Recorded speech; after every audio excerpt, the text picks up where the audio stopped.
Sumainyo ang Panginoon. At sumaiyo rin. Ang mabuting balita ng Panginoon ayon kay San Lucas. Papuri sa iyo, Panginoon. Noong panahong iyon, nilibot ni Jesus ang mga bayan at nayon. Nangangaral siya at nagtuturo ng mabuting balita tungkol sa paghahari ng Diyos. Kasama niya ang 12 at ilang babaeng pinagaling niya sa masasamang espiritu at mga karamdaman.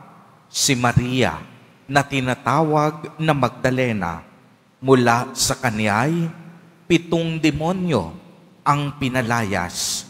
Si Juan ang asawa ni Kusa na katiwala ni Herodes, at Susana at marami pang iba.